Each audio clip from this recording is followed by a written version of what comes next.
आदाब, अस्सलाम वालेकुम। मीरगंज क्षेत्र के खासतौर से नगरवासियों का मैं बहुत बहुत शुक्रिया अदा करना चाहता हूं कि जिन लोगों ने मुझे वोट किया, सपोर्ट किया। खासतौर से युवा भाइयों का, जो हमारे युवा थे, उन्होंने बहुत मेहनत की। हमारे बुजुर्गों ने बहुत मेहनत की, बहुत दुआएं दी। हमारी माओ बहनों ने बहुत दुआएं दी, बहुत दुआ की कि मैं चुनाव जीत जाऊं।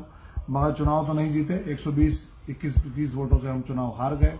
मगर हौसले हमारे और बुलंद हो गए हैं, क्योंकि मैं पहला प्रत्याशी हूं जो इस चुनाव में पहली बार खड़ा हुआ टाउन के चुनाव में, और मुझे इतने ढेर सारे वोट मिले कि लगभग जीत ही चुके थे। ये तो किस्मत की बात कहेंगे, भगवान की, ईश्वर की, अल्लाह की मर्जी नहीं थी कि हम चुनाव ना जीतें। इस वजह से सिर्फ हम चुनाव हारे हैं। बहरहाल चुनाव जीत गए हैं, और मैंने एक अनाउंसमेंट कर दी थी जिस दिन हम चुनाव हारे थे कि मैं अब भविष्य में कोई चुनाव नहीं लड़ूंगा।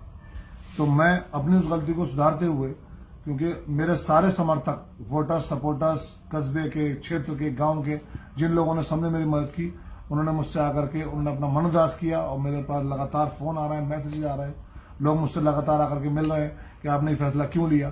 तो फैसला लेने की वजह ये थी कि सीट जनरल में नहीं रहती है, तो मैं चुनाव कैसे लड़ पाऊंगा।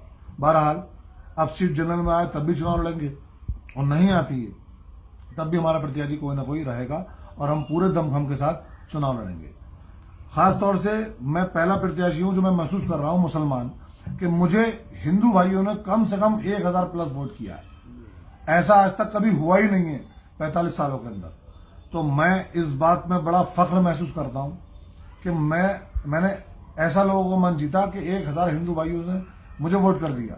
तो और अब आगे आने वाले चुनाव के अंदर जो भी होगा, मैं जानता हूं कि मैं इतनी मेहनत करूंगा कि मुझे इससे ज्यादा 2000 प्लस मुझे हिंदू भाइयों को वोट लेना है, मन जीतना है। अब वो कैसे करना है, ये मैं और मेरी टीम सब लोग मिलकर करेंगे। और मेरे घर के दरवाजे आधी रात आप सभी क्षेत्रवासियों के लिए, खासतौर से मीरगंज टाउन के लिए और आसपास के गाँव में जो भी व्यक्ति मेरे घर आता है, उसके लिए आधी रात खुले हैं।